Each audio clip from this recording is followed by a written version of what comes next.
Hello, happy Sunday. And last night there was this big furore about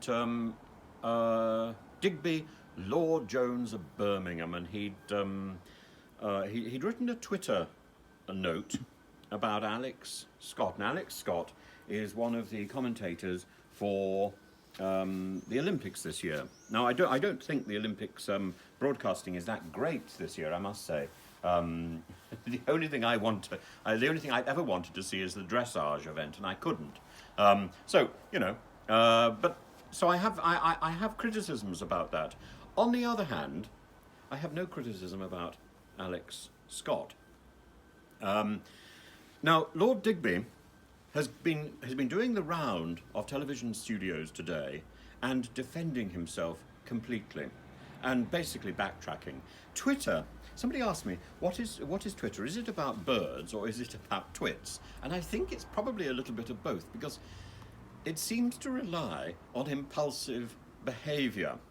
And the history of Twitter, which isn't very big, the history of Twitter is full of climb downs.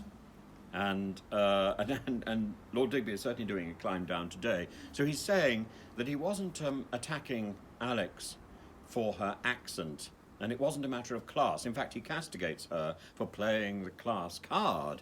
No, it was about elocution. Well, if you look at this, there isn't a big difference between elocution and accent, and many people who try to get elocution lessons are actually trying to soften their accent, and then they discover, when they're having these lessons and they're learning that when they want to speak in public it's all about posture and it's all about confidence, actually the accent can survive. They were just wrong.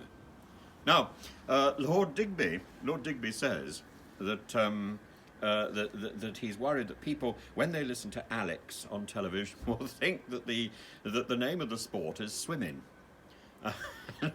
The G will be abandoned to history. Well, the G was abandoned to history at the time of Shakespeare, and certainly until about the 18th century, because we can prove this from the sort of way that Shakespeare and John Gay and other people are trying to use rhymes. We can prove it. We can prove that English evolves and continues to evolve.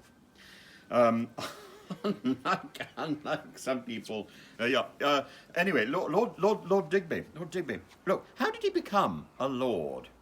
Because unlike Alex Scott, who earned her position, she worked hard and rose to the top of two very challenging jobs. One, playing football at top level, and two, working as a BBC presenter. Both jobs that require a lot of confidence, a lot of skill, and a high pressure. She earned that role that she's got now of presenting the BBC Olympics. And what about Digby? Well, he sort of he got in through the back door because he couldn't be bothered to stand for an election, or he lost an election, God knows. And he was pushed in to the House of Lords so that he could become a minister for business.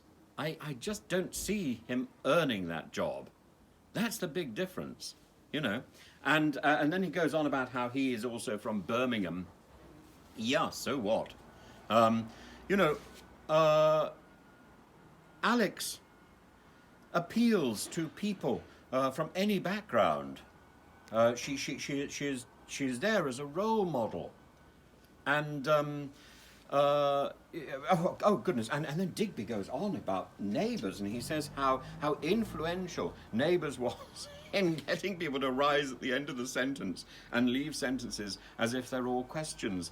You know, the problem with somebody like Digby talking like this is he's supposed to be a lord. He's supposed to be in the House of Lords. I know he retired last year, but he's supposed to be in the House of Lords, and he's not behaving like a lord. He's not behaving with kindness and clarity. If he's got to go the round of television studios this morning and explain what he intended to say yesterday, well, he wasn't clear yesterday. You know, he just needs to shut up and recognise the position that he has now somehow or other got. And he needs to recognise the position, the better position that Alex has got. And, you know, I have spent my life dealing with people whose first language is not English, and you just salute the wonderful invention that people have in order to communicate with confidence. What was it? Window covers as opposed to curtains. Somehow people communicate, and that's what we want. We want communication. Correctness changes. Anyway, look, please do follow my channel and ring the bell, and I look forward to talking to you soon and hearing from you. Please leave your comments. Bye bye.